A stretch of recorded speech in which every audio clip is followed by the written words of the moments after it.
ಇನ್ನು ರಾಜ್ಯದಲ್ಲಿ ರಾಜಕೀಯ ಚಟುವಟಿಕೆ ಗರಿಗೆದರಿದೆ. ಈಗ ಮಾಜಿ ಸಿಎಂ ಸಿದ್ದರಾಮಯ್ಯ ಅವರ ನಡೆ ಸಾಕಷ್ಟು ಕುತೂಹಲ ಮೂಡಿಸಿದೆ.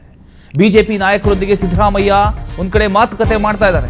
ನಿನ್ನೆ MLC ಸಿಟಿ ರವಿ, ಇವತ್ತು ರಮೇಶ್ ಜಾರಕಿಹೊಳಿ ಕಾವೇರಿ ನಿವಾಸದಲ್ಲಿ ಬಿಜೆಪಿ ನಾಯಕರನ್ನ ಈಗ ಸಿದ್ದರಾಮಯ್ಯನವರು ಭೇಟಿ ಆಗ್ತಾ ಇದ್ದಾರೆ. ಈಗ ಇದು ಸಾಕಷ್ಟು ಕುತೂಹಲಕ್ಕೆ ಕೂಡ ಕಾರಣ ಆಗ್ತಾ ಇದೆ. ಒಂದು ಕಡೆ DKC ದೆಹಲಿ ಟೂರ್ ಹೊಡೆದಿದ್ದಾರೆ, ಇನ್ನೊಂದು ಕಡೆ ಸಿದ್ದರಾಮಯ್ಯನವರು ಬಿಜೆಪಿ ನಾಯಕರನ್ನ ಭೇಟಿ ಆಗ್ತಾ ಇದ್ದಾರೆ.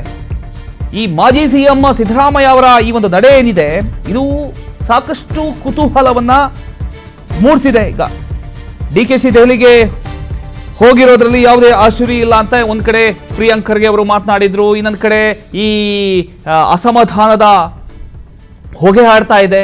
ಇನ್ನೊಂದ್ ಕಡೆ ಸಿದ್ದರಾಮಯ್ಯನವರು ಹೇಳಿರತಕ್ಕಂಥ ಒಂದು ಹೇಳಿಕೆ, ಮುಂದಿನ ಸಿಎಂ ಬಗ್ಗೆ ನೋಡೋಣ ಅನ್ನುವಂಥ ಒಂದು ಹೇಳಿಕೆ, ಎಲ್ಲವನ್ನ ನೋಡ್ತಾ ಇದ್ರೆ ಏನಾಗಬಹುದು. ಇನ್ನೊಂದ್ ಕಡೆ ನಾಗೇಂದ್ರ ಅವರ ರಾಜೀನಾಮೆ, ಅಂದ್ರೆ ನಾಗೇಂದ್ರ ಅವರು ರಾಜೀನಾಮೆ ಕೊಟ್ರೆ ಒಂದು ಮೊದಲನೇ ವಿಕೆಟ್ ಪತನ ಆಗುತ್ತೆ.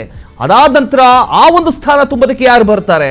ಇನ್ನೊಂದು ಕಡೆ ಸಿದ್ದರಾಮಯ್ಯನವರು ಈಗ ಬಿಜೆಪಿ ನಾಯಕರನ್ನ ಒಬ್ಬೊಬ್ಬರನ್ನ ಕರೆದು ಅವರ ನಿವಾಸದಲ್ಲಿ ಮಾತಾಡಿಸ್ತಿರುವಂಥದ್ದು, ಇದೆಲ್ಲ ಎಲ್ಲ ಒಂದ್ ಕಡೆ ಏನಾಗಬಹುದು ಮುಂದೆ ಅನ್ನುವಂಥ ಒಂದು ಕುತೂಹಲ.